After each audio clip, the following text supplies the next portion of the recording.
به شما بیننده‌های عزیز شبکه سفینه.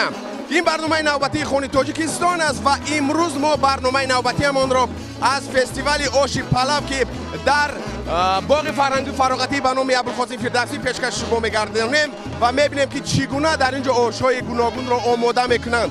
ما را همراه باشید، می‌رویم.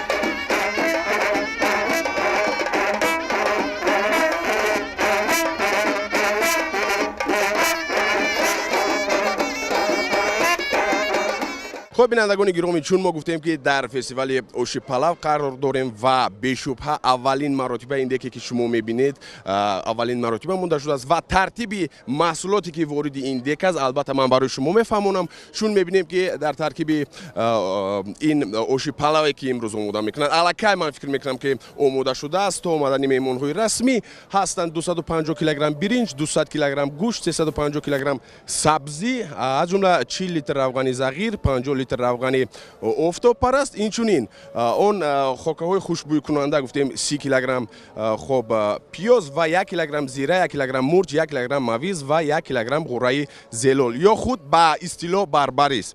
گفتم که این اولین مراتبه است و به شبهه من فکر میکنم که مهمانان نیز در حیرت خواهد بود و اگر امکان دست دهد ما به شبهه خب هم صحبت خواهیم شد با انمون نفرانی که سمی به واسطه خود را گذاشتند در آماده کردن همین اوشی پلو. بعد از چند لحظه حتما صحبت خواهیم کرد با یکی از این آشپزان. ما را همراه باشید. این برنامه خونی توجیکستان است از شبکه سفینه.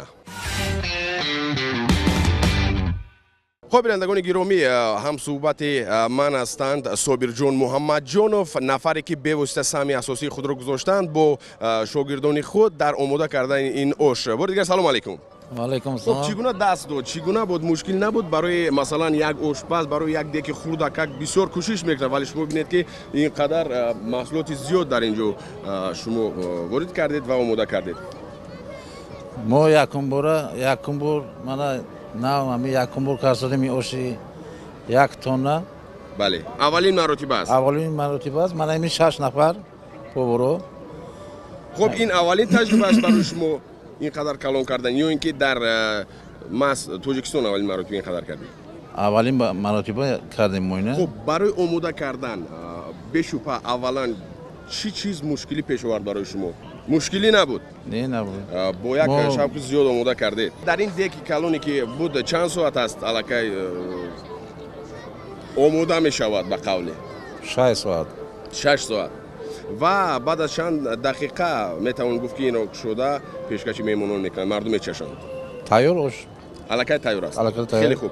بریگر ایسوری سپاس برای شما بیننده عزیز. گفتیم که اون نفرانی که سهم اساسی خود را گذاشتند برای آماده کردن این آش و باید گفت که اولین مراتبه است اینقدر دیگه کلان و محصولات زیاد در فستیوال اوشی پلو. ما رو همراه باشید. البته میچشیم و میگوییم که چگونه مزه و لذت دارد این آش.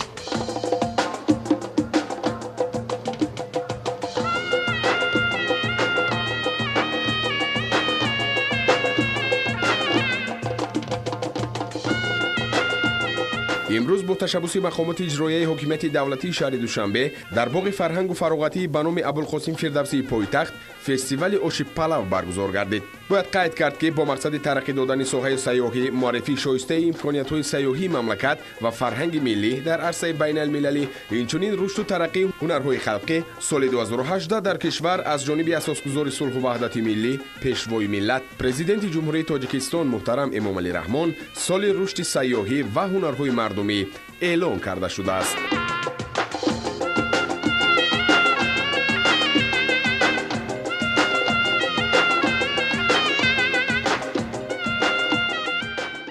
اکنون بالاخره بیننده‌های عزیز آماده شدن همون آشی در انتظار و زیاد از یک شبانه روز آماده گردید این آش و میچشیم که چگونه لذت دارد و از اون آشی که در دیگر منطقه آماده کرده بودند آشپزها چی لذت و چی مزه دارد. اکای عادل جان اکنون وزیر خب میکشد و ما میچشیم. فکر میکنم کفایه است و خب بیننده‌های عزیز خوشمندم خیلی زیاد هستن و میچشیم که چگونه لذت و چگونه مزه دارد و من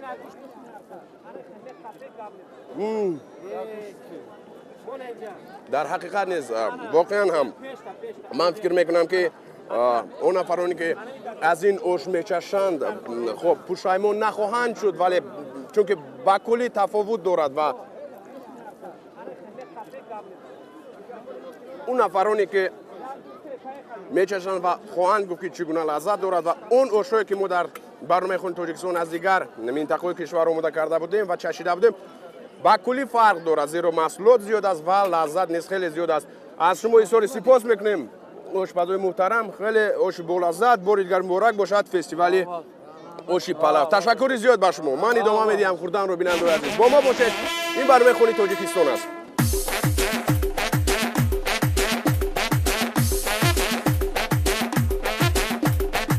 در این رابطه فستیوال مذکور با مقصد معرفی نمودن فرهنگ دستورخوانداری، ترغیب و تشویق هنر آشپزی، حفظ ارزش‌های ملی و ارج‌گذاری به میراث فرهنگی خلق تاجیک در دایره تسجیل سال رشد سیاحی و هنرهای مردمی تشکیل شده. در آن بهترین آشپزان از 10 ناحیه و شهر و ولایت‌های کشور هنر پزندگی خود را پیشکش ساکنان و مهمانان شهر دوشنبه گردانیدند. در دایره برگزاری فستیوال آشی پلو در حدود باغ 400 دیگ آشپزی، از آن 200 عدد از شهر دوشنبه، ولایت سوخت 50 دیگ، ولایت ختلان 50 دیگ، شهر ترسونزاده 15 دیگ، شهر حصار 15 دیگ، ناحیه رودکی 30 دیگ و شهر وحدت 1 دیگ گذاشته شده. از جانب هنرمندان ساحه طباخی بیش از 10,000 کیلوگرم آشی پلو آماده گردید.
بیننده‌های عزیز، ادامه دارد برنامه خونی توجیکستان. ما گفتیم که این برنامه بخشیده شده است به فستیوال آشی پلو و امروز خب همصحبت داریم. همصحبت من هستند خب طاهیر رؤوفов از ناحیه فیض‌آباد.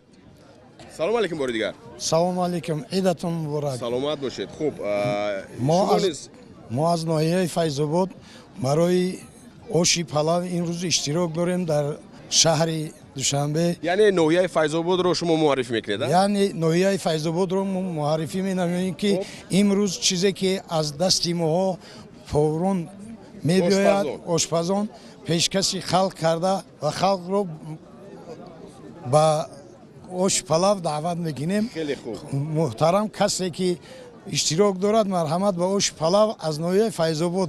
تشکر زیاد. خوش آمدن نوری دیده تاجیکستان. خیلی خوب. چگونه میچشیم؟ مرحمت. اول شما گیرید. بیننده‌های عزیز، اکنون چون انعنه در برنامه خونی توجیکستان خب میچشیم و میگوییم که چگونه لذت دارد. مرحمت، با اشتیاق باشید. شما هم با اشتیاق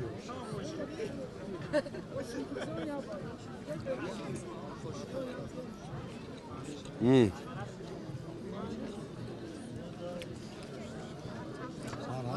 واقعا هم استعمال آشی پلو تاجیکی در طبق تاجیکی خیلی لذت خاص دارد. بسیار آشی با لذت. بسیار سپاس بار دیگر. رحمت شما.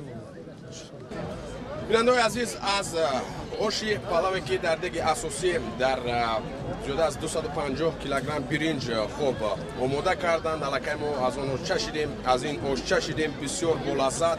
و من فکر میکنم که چند دیگه که از ناحیه‌های گوناگون تاجیکستان در اینجا آوردند، آشپزان آماده کردند، لذت‌های به خود خاص دارد و امروز از خب نویای فیضاب بود چشیدیم بسیار با لذت است و برنامه خونی تاجیکستان ادامه دارد با ما باشید و میرویم میچشیم از اوشی پلوی دیگر نویه ها. سلامت باشید. تشکر زیاد.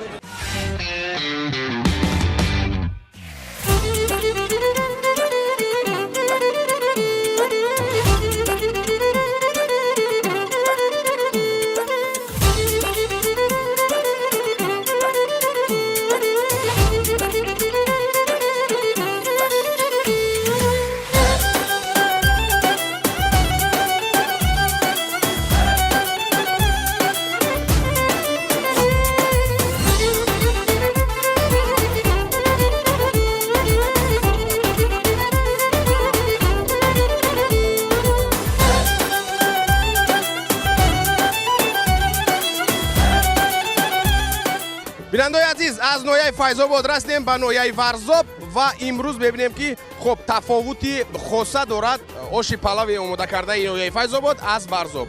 از آشپزش میپرسیم که چگونه خب آماده میکنه و چی تفاوتی دارد از دیگر آشایی که در دیگر منطقه میکنن. سلام علیکم باری دیگر. سلام علیکم. خیرین سلام. سلامت باشن. نویای ورزاب به مانند دیگر نویه ها با آزمون آشی پلو در جمهوری تاجیکستان اشتراک دارند و ما هم یکی از نمایندگان نوحه ورزاب همین خیلی آش پیشکشی شهروندان شهر دوشنبه کردیم. آش ما ساخته تیار شده است. قریب از 16 نمودی محصولات در این آش یک جا شده است. آش پیشکشی مردم شهر دوشنبه. خیلی خوب. خب در برابر خب خوراک ملی تاجیکی گفتیم آش پلو. کدام خوراک‌ها بیشتر باز خوراک‌های ملی رو من در نظر دارم در نویای ورزاب آماده میکنم. در نویای ورزاب خوراک‌های ملی بسیار است. به مانند قروتاب، شکراب، خام شوربا، فطیر شوربا و غیره و غیره. آتلای کوچی و بیریان دیگر نمود خوراک‌ها در نویای ورزاب تیار میکنند. خیلی خوب. بینندگان عزیز، خب اون نفرانی که نوکک به شبکه سفینه پیوستند بار دیگر میگویم که شما برنامه خونی تاجیکستان رو تماشا دارید و خب از فستیوال آش پلو در شهر دوشنبه در باغ فرهنگی فراغتی ابوالقاسم فردوسی و ما قرار داریم در نزد طبق آش نویای ورزاب. لحظه فرا رسیده است که چیکار کنیم؟ آش میچشیم. بله مرحمت. اگر امکانیت باشد مرحمت از آشپز. خیلی خوب.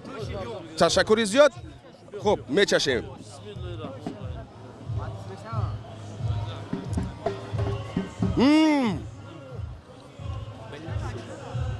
واقعا هم گفتن که زیاد از 130 نوع آش در اینجا آماده میکنن. واقعا هم فرقیت دارد، تفاوت دارد. خب چگونه است لذتش؟ بهترین است. خب غیر از همین آش نویای ورزاب امروز کدام نوع رو باز از آش چشیدید؟ فقط نوع ورزاب بازی. خیلی خوب. خیلی خوب. بینندگان عزیز با اجازه شما یک خب تشکر زیاد و من بسیار سپاس میکنم به آشپز از نویای ورزاب و بار دیگر خوش آمدید به شهر دوشنبه. نفرانی که از آش شما میچشند واقعا هم احساس میکنند که در حقیقت خیلی بولذت است. تشکر زیاد. بار دیگر خوش آمدید. سلامت باشید. سلامت باشید. ادامه دارد بینندگان عزیز برنامه ما.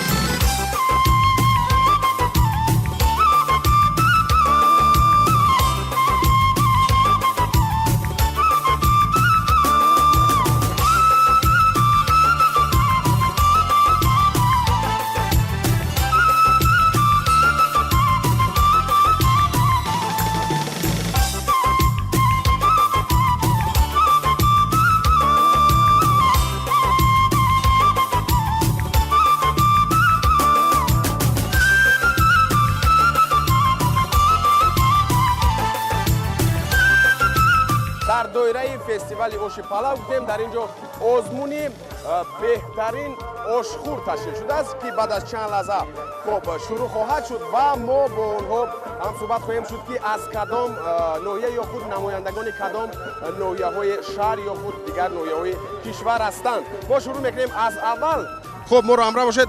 خودتون رو معرفی میکردید. نام شما؟ داود رجبالی. شما از نماینده نوحه کدام نوحه هستید؟ شنبه. شهر دوشنبه ها؟ مراتب اول است که شرکت میکنید. موفقیت به شما.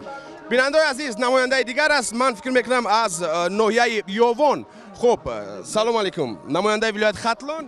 سلام علیکم. سلام علیکم. خب چگونه است آمادگی ها؟ آمادگی ها زور آش خنک شید. آش خنک است، ترس و هراس نیست از یه حریفان. ترس و هراس نیست. خیلی بچینید قوت دل چند گنجایشش میخوریم موشه. قوت گنجایش. موفقیت. خب با معلم عزیز که یک نفر اشتراکی و در برابر همین قدر مردان یک بانو اشتراک میکنند. بار دیگر سلام علیکم. معرفی میکردید. من قربان مراد بگیم از ناحیه فیض آباد برای اون اومدم اشتراک نکی. همین خیلی آزمون ها در بین زنان هم شوه. خیلی خوب. بهترین است میگویند که هم خیلی آزمون ها میون زن ها شوند. از همین لحاظ نماینده ناحیه فیض آباد هستند. موفقیت معلم عزیز. تشکر زیاد. خب میگذاریم با خب نماینده ناحیه سینای شهر دوشنبه. خب باوری هست از خودتون؟ گمان میبرم که همه میرم میگذارم. این آش برای ما چیه اخی؟ خیلی خوب. دو تا خیلی شبیه. موفقیت. خب بالاخره خب یکی از مدعیان اساسی برای غالب آمدن از دوستان عزیز نماینده خب شهریار. سلام علیکم. سلام علیکم. سلام علیکم. چگونه است این حریفان و آماده هستید شما؟ ما آماده پروای حریفان نداریم. شکر آبادی، شکر آزادی، شکر انمی وطن آباد میکنیم. آش با مزه باشد 10 تا خیلی توقع میخوریم. سلامت باشید. موفقیت میخوایم به شما. رحمت. نماینده شهریار بودن بیننده عزیز و میگذاریم به نماینده دیگر. خب از کدام ولایت سوخت ناحیه 8 من بار سوم اشتراک میکنم. من جایزه تحفه جناب عالی پیشوای ملت امام علی رحمان را گرفتم و در همه زمین هم آزمون. نه در آزمون های پیشتره آشی پلاو. یعنی محض در همین آزمون فستیوال آشی پلاو در ولایت سوخت شده گذاشته بود. در ولایت سوخت شده گذاشته بود. من تحفه جناب عالی پیشوای ملت پرزیدنت جمهوری تاجیکستان امام علی رحمان را گرفتم و از وی یک سال پیش جای یکم را در ولایت گرفته تحفه و دیپلم رئیس ولایت سوخت همون را هم گرفتم. یعنی شما گفتنی هستید که شما نسبت حریفانتون خب جایزه ها زیاد دارید.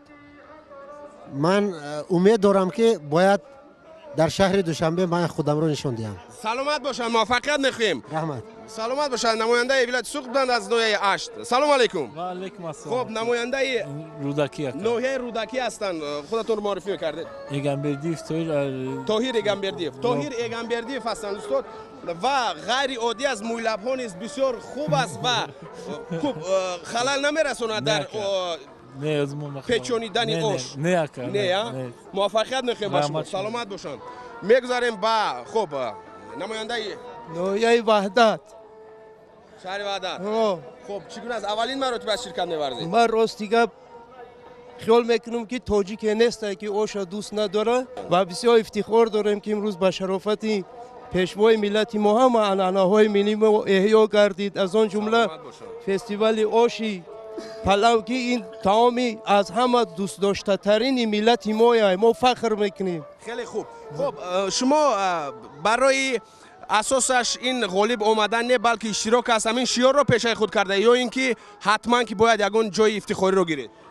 من اشتراک کردن و معنای اون داره که من آش پلاو دوست می‌دارم. خیلی با یگام جای هم بتن زلال نداره. این از خودتون وابسته است که چگونه همین حریفان رو شما خب پیشرفت میشوید. موفقیت به شما. فکر میکنم که جوانتر هستن نسبتاً و نماینده شهر ترسونزاده. نام نسبتون؟ شاهزاده سنت الله. از استعمال همون آش پلاو شما رو اکنون با میدید که چگونه است؟ بله البته در حقیقت طعام ملی تاجیکانه ما است. آش پلاو با مزه، با زیره و با جزه. هر کی خورد این آش میگزد انگشتاش. موفقیت. سلامت باشید. موفقیت. خب اشتراکی آخرین است دوستان عزیز نام نسبتون بهزاد شریف از ناحیه شهرینو از ناحیه شهرینو هستند و خب چگونه است آمادگی ها چگونه است البته آمادگی ها از لحظه که ما از صبح در اینجا آمدیم بسیار یک خاطرمان است ما باور دادیم که امروز در امروز آزمونی بهترین اشخور روسیگا با دوستای یک خوب رو ما پیدا کردیم و باور دادیم که در این آزمون یک نتیجه های دلخور رو به دست میاریم. تشکر موفقیت بیننده‌های عزیز ما به همه اشتراکداران آزمون اشخوری موفقیت میخواهیم و از آنمون مخلصان خواهش میکنم که یک قرصک پرموج شود و دستگیری باشد برای اونها. تشکر زیاد. خب بعد از چند لحظه دوستان عزیز آغاز میگردد و من فکر میکنم که بسیار حساس خواهد شد و میبینیم که چگونه مهارت و ملکه خودشون را نشون میدهد. ما را همراه باشید. این برنامه خونی تاجیکستان است از شبکه سفینه میرویم.